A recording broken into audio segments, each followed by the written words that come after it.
तो आइए हम लोग आज केमिस्ट्री का लेसन स्टार्ट करने चल रहे हैं। केमिस्ट्री केमिस्ट्री में से रसायन विज्ञान।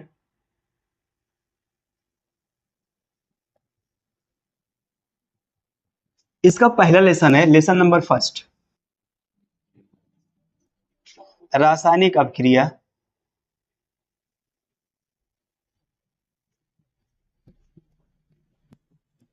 रासायनिक अपक्रियाएं, रासायनिक अपक्रियाएं और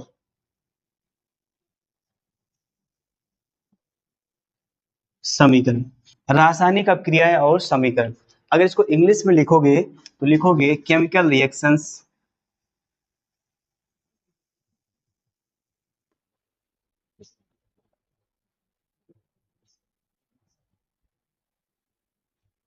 एंड इक्वेशंस। ठीक है, केमिकल रिएक्शंस एंड इक्वेशन। तो रासायनिक अपक्रिया और समीकरण की हम लोग बात करें तो सबसे पहले इसमें हम लोग समझते हैं कि ये रासायनिक अपक्रिया ही क्या होती है, उसके बाद क्या क्या होता है, इसमें कितने भागों में बांटा गया है, सब कुछ हम लोग सीखते हैं आराम से। तो सबसे पहली हेडिंग इसमें हम लोग बनाएंगे रासायनिक अपक्रिया।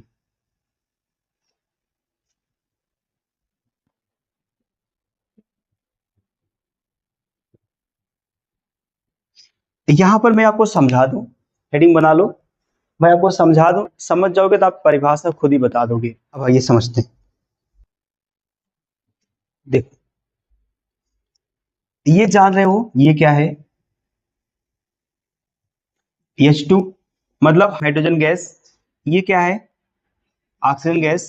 ये हाइड्रोजन और ऑक्सीजन मिलके क्या बनाएगा? जल। जल जल का फॉर्मूला क्या होता है?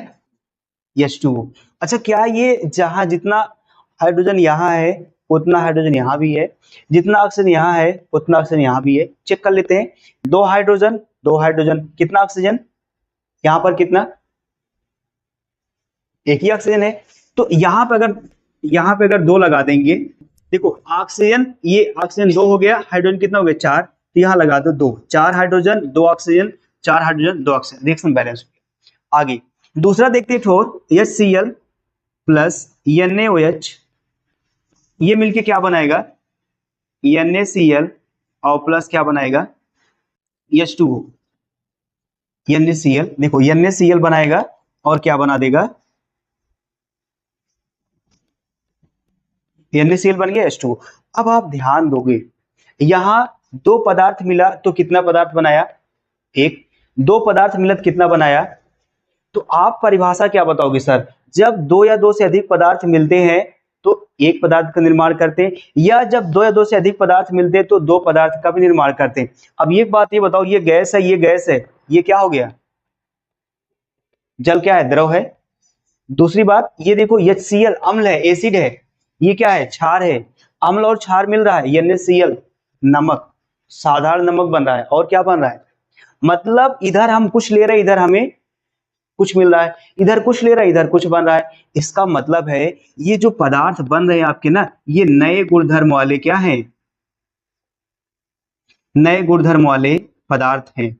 ये सब क्या है? नए गुणधर्म।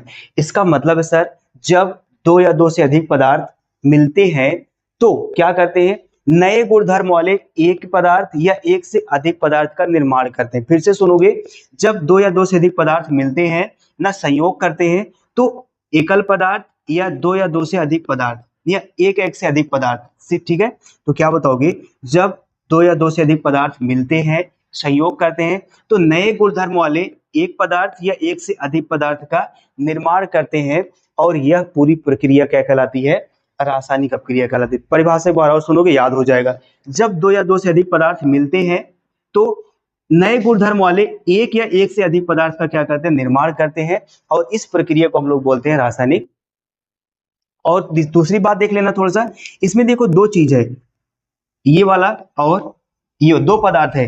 तो किसी भी रासायनिक अपक्रिया में दो पदार्थ होते हैं। एक होता है जो तीर के बाईं तरफ होता है, उसे हम लोग अभिकारक पदार्थ बोलते हैं। क्या बोलते हैं भैया? अभिकारक, अभिकारक पदार्थ। और जो तीर के दाईं तरफ होता है उसे हम लोग बोलते हैं उत्पाद, उत्पाद होता है। इसको इंग्लिश में बोलते हैं रिएक्टेंट, इसको बोलते हैं प्रोडक्ट। ठीक है, तो ये इतनी बातें। अब जितनी बातें मैंने आपको बताई वही मैं यहाँ पे लिख दे रहा हूं, आप भी लिखो मेरे साथ, लिखो। जब दो या दो से अधिक जब दो या दो से अधिक पदार्थ आपस में मिलकर जब दो या दो से अधिक पदार्थ आपस में मिलकर जब दो या दो से अधिक पदार्थ आपस में मिलकर नए गुणधर्म वाले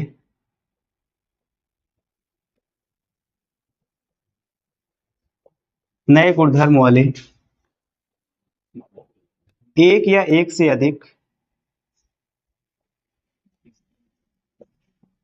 एक या एक से अधिक नए गुणधर्म वाले एक या एक से अधिक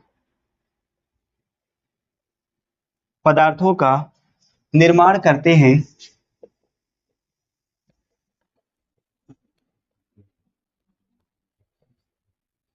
हैं तो इस प्रक्रिया को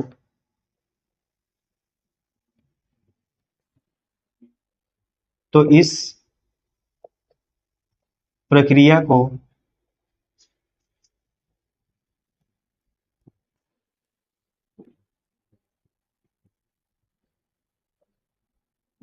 रासायनिक अपक्रिया कहते हैं।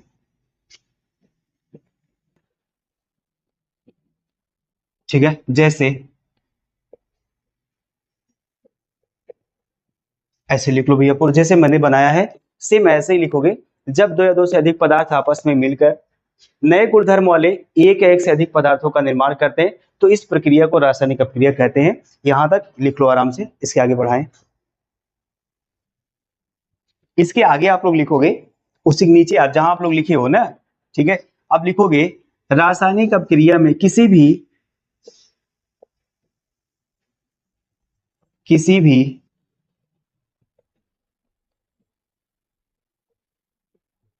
रासायनिक अपक्रिया में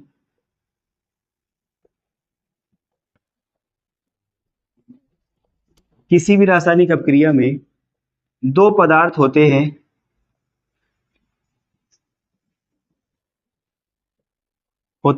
पहला अभिकारक अभिकारक और दूसरा उत्पाद। ठीक है, पहला अभिकारक दूसरा उत्पाद, ये हो गया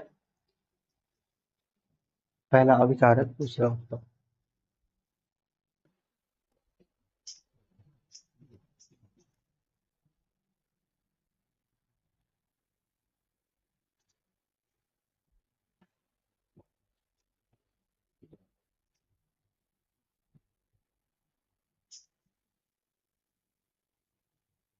पहला अभिकारक दूसरा।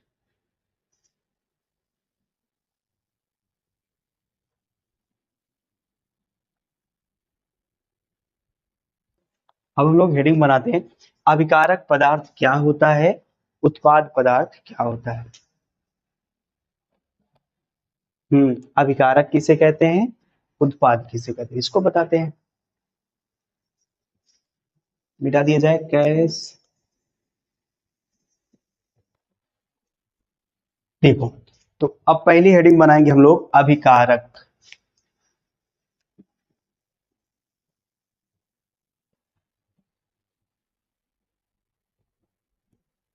अभिकारक देखो, लिखोगे ऐसे पदार्थ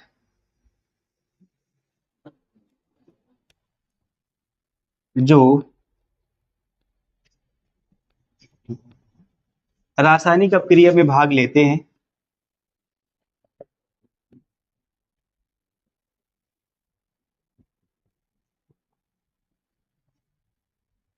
ऐसे पदार्थ जो रासायनिक अपक्रिया में भाग लेते हैं उन्हें उन्हें अभिकारक पदार्थ कहते हैं।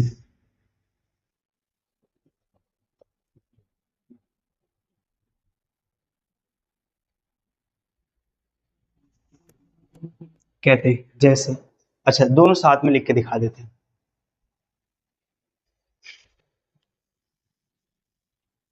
नोट में यही लिख लेना।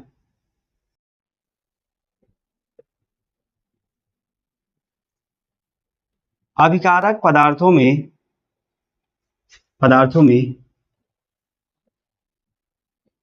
अणुओं की संख्या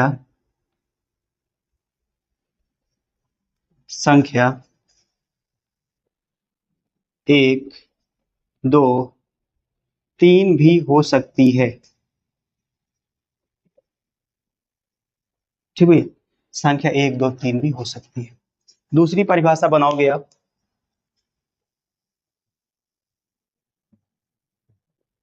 उत्पाद, उत्पाद बनोगे। ठीक है, उत्पाद। तो इसमें लिखोगे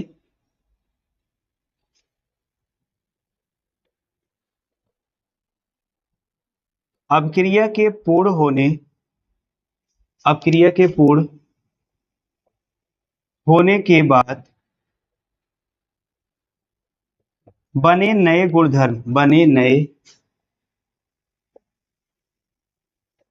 गुणधर्म वाले पदार्थों को बने नए गुणधर्म वाले पदार्थों को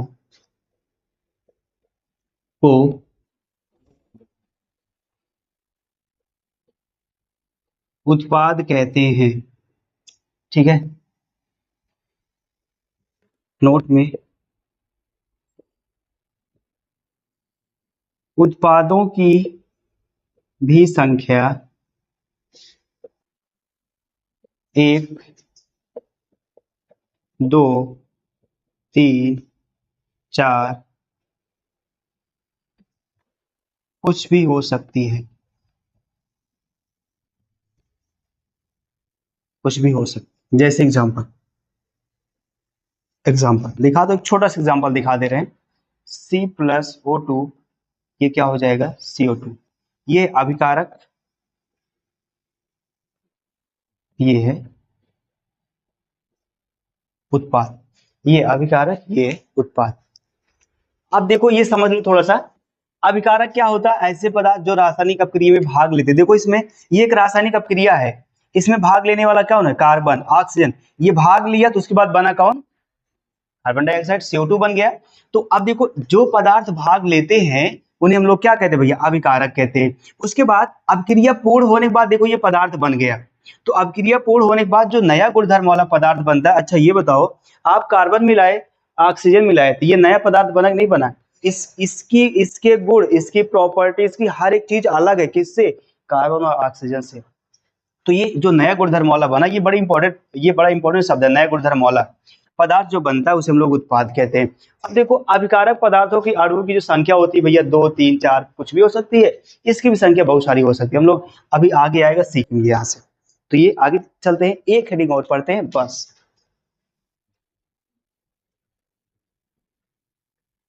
रासायनिक अपक्रिया के लक्षण। रासायनिक अपक्रिया के लक्षण,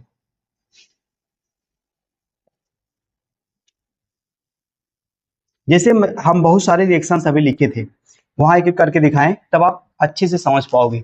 पहला रिएक्शन ये था सर, 2H2O2, ये बना रहा था 2H2। और दूसरा था HCl और NaOH, ये बना रहा था NaCl प्लस H2O। और अभी लिखे थे C+O2, क्या बना रहा था? CO। अब इसी रिएक्शन को मैं देख करके एक एक पॉइंट लिख रहा हूं, आप समझिएगा। अच्छा ये बताओ, यहां पर गैस है, यहां पर गैस, ऑक्सीजन भी गैस, हाइड्रोजन भी गैस, दोनों मिलके जल बना दे रहा है। गैस से जल बना मतलब अवस्था में परिवर्तन हुआ कि नहीं हुआ? पहला पॉइंट लिखोगे यहां पर, लक्षण पहला ये है सर, अवस्था में परिवर्तन हो जाता है।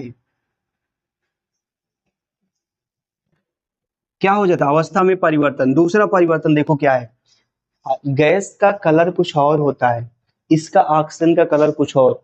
ये जल का कलर, जल रंगहीन, गंधहीन, स्वादहीन होता है। मतलब कलर में क्या होता है? परिवर्तन हो जाता है, मतलब रंग में परिवर्तन। रंग में परिवर्तन। तीसरा पॉइंट देखते हैं, गैस है, गैस का ताप कुछ और होता है, गैस का ताप कुछ और होता है, जल का ताप क्या होता है, बहुत कम होता है। ताप में चेंज हो नहीं हुआ, ताप में परिवर्तन हो जाता है।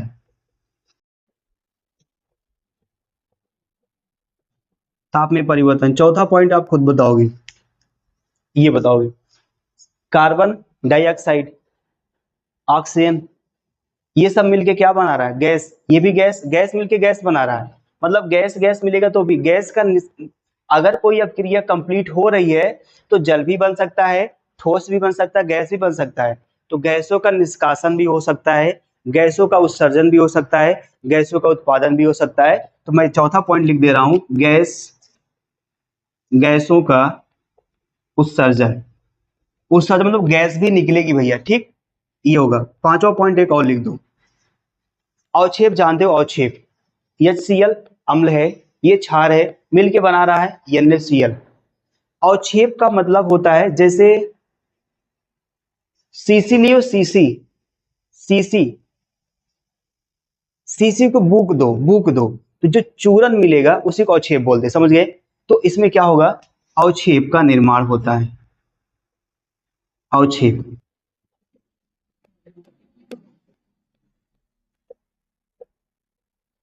अवक्षेप का निर्माण,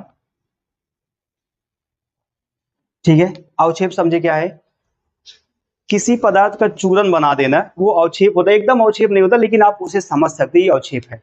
तो इतने परिवर्तन होते हैं, इसको लिख लो। ये 1 2 3 आप लिखोगे। रासायनिक निम्न लक्षण है, निम्न लक्षण या परिवर्तन, ठीक है। पहला ये, दूसरा, तीसरा, चौथा, पांचवा। समीकरण किसे कहते हैं? अब देखो, अब क्रिया, जैसे मान लो ये H2 है और ये O2 है, ये मिलके क्या बना रहा है, H2 को जल बना रहा है। अच्छा, अब क्रिया में ऐसे लिखा जाता है, जब H क्या है, हाइड्रोजन गैस, ये क्या है, हाइड्रोजन, और ये क्या है, ऑक्सीजन, और ये क्या है, जल, वाटर बन रहा हमारे पास। तो इसमें क्या लिखा जाता है, जब हाइड्रोजन ऑक्सीजन से मिलता है, जब हाइड्रोजन ऑक्सीजन से क्रिया करता है तो जल बनता है, ये होता है अपक्रिया। लेकिन जो ये लिखा गया है ना, ये क्या है, ये समीकरण है, ठीक है। मैं अगर इसी को लिखूं, जब हाइड्रोजन और ऑक्सीजन आपस में मिलते हैं तो जल बनता है, जल बनता है, ठीक है। अब ये जो है, जब हाइड्रोजन ऑक्सीजन मिलते हैं, आपस मिलते हैं तो जल बनता है, ये अपक्रिया है। लेकिन इसी इसी हाइड्रोजन को प्रतीक में लिख दो, इसी ऑक्सीजन को प्रतीक में लिख दो, तो जल बनता है, इसी जल को प्रतीक में लिख दो, तो ये हमारे पास मिलता है समीकरण। इसका मतलब ये है कि किसी अपक्रिया को जब हम लोग प्रतीक के रूप में लिख देंगे, प्रतीकों में लिख देंगे, तो हमारा क्या बन जाता है, समीकरण। जब कोई रिएक्शन, सॉरी, जब कोई अपक्रिया, जब किसी अपक्रिया को प्रतीकों के रूप में लिखा जाता है तो उसे हम लोग समीकरण बोलते हैं। बात समझ गए। अब दूसरी बात, कोई भी रिएक्शन, कोई भी समीकरण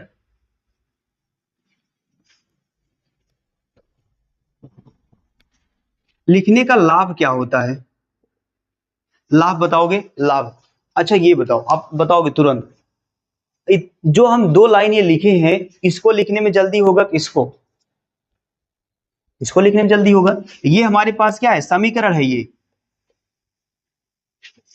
समीकरण, ये क्या है, अपक्रिया है।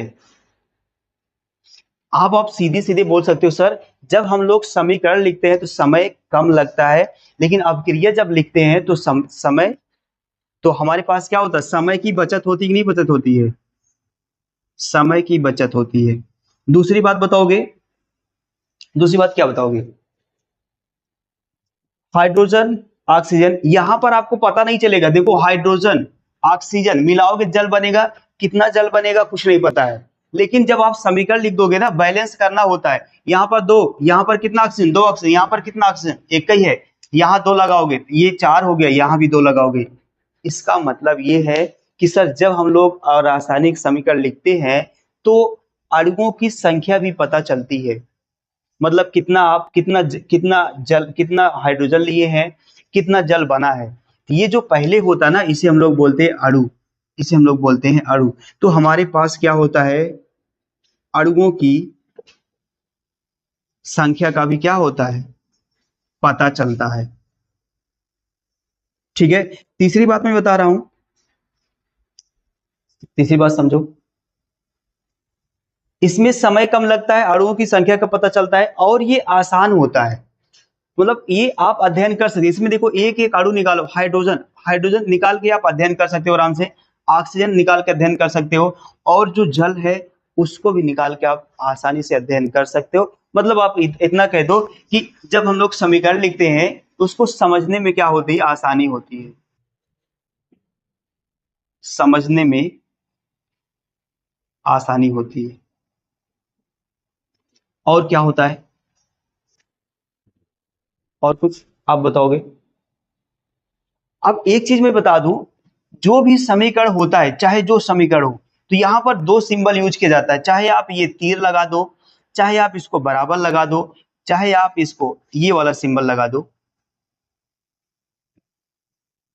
आपको ये तीनों सिंबल देखने को मिलेंगे अलग अलग। देखो कौन कौन सा, एक तो आप तीर यूज कर सकते हो, दूसरा बराबर लगा सकते हो, तीसरा ये लगा सकते हो। ये तीनों आपको सिंबल देखने को मिलेंगे ही मिलेंगे। तीर का मतलब क्या होता है, इसको इंग्लिश में अच्छा ऐसे बोलोगे, जल मतलब ये हाइड्रोजन ऑक्सीजन, तीर जल, तो थोड़ा सा अटपटा लग रहा है ना। इसको हम लोग बोलते हैं, आप लोग भी बोलोगे, इसको बोलते हैं गिब्स। क्या बोलते हैं, गिब्स। गिब्स मतलब देता है, बनाता है, ऐसी कुछ चीज। ये इक्वल है, इक्वल बोल सकते हो यहाँ पे, तीर नहीं बोलोगे ना। ये H2 plus O2 equal to H2O, ये इक्वल, इसको जान ही रहे हो, इक्वल। ये क्या है बताओ, ये इसको भी इक्वल बोल सकते हो, इसको भी गिब्स बोल सकते हो। ठीक है, ये सब होता है। तो ये आप तीनों को तीनों को गिब्स बोल सकते हो, आप तीनों क्या बोलो, गिब्स बोलोगे। दूसरी बात, इस वाले सिंबल को बोलते हैं ना रिवर्सिबल, रिवर्सिबल। इसका मतलब है कोई रिएक्शन जो है अगर इधर से हो रहा है तो इधर से भी हो सकता है। इसका मतलब ये देखो ना, अगर इसको हटा दे, ये आगे की ओर दिखा रहा है कि नहीं दिखा रहा है, इसका मतलब इधर से इधर भी रिएक्शन जा सकता है। और ये देखो, ये इसका मतलब क्या है, इधर से इधर भी आ सकता है। तो जो रिएक्शन दोनों तरफ से हो सकता है उसे बोलते हैं रिवर्सिबल रिएक्शन, उत्क्रमणीय अभिक्रिया। इसका इस तीर का मतलब क्या है, सिर्फ और सिर्फ एक ही तरफ से होगा ना। ये देखो ऐसा, इसका मतलब क्या है, सिर्फ H2O2 मिलाओगे तभी जल बनेगा, जल से कभी भी H2O2 नहीं बनेगा। तो यहाँ पर अब सीधा आपको बताना क्या है सर, रासायनिक समीकरण क्या होता है, किसी रासायनिक अपक्रिया को प्रतीकों के रूप में लिख देना ही क्या होता है, रासायनिक समीकरण होता है। रासायनिक समीकरण लिखने का लाभ ये होता है सर कि समय की बचत हो जाती है, अणुओं की संख्या का पता चल जाता है, समझने में क्या होता है, आसानी होता है। और रासायनिक समीकरण में रासायनिक समीकरण में दो पक्ष होते हैं ना, एक एलएचएस होता है, दूसरा आरएचएस होता है। एलएचएस को हम लोग बोलते हैं अभिकारक और इसको बोलते हैं उत्पाद। ये अभिकारक और उत्पाद को या तो तीर के द्वारा, या तो इक्वल के द्वारा, या तो गिब्स के द्वारा, इस सब के द्वारा हम लोग दिखाते हैं। और दूसरी बात, इसमें अभिकारक में पदार्थों की संख्या और उत्पाद में पदार्थों की संख्या क्या होती है, हमेशा बराबर होती है। देखो यहाँ पर दो दो चार हाइड्रोजन, दो दो कितना, चार हाइड्रोजन, यहाँ पर दो ऑक्सीजन, यहाँ पर कितना ऑक्सीजन, दो ऑक्सीजन। कितना लिखाते ना, बहुत ज्यादा बोल दिए। लिखो रासायनिक समीकरण लिखो, आज इतना पढ़िएगा, बाकी बातें हम लोग कल करेंगे। ठीक है।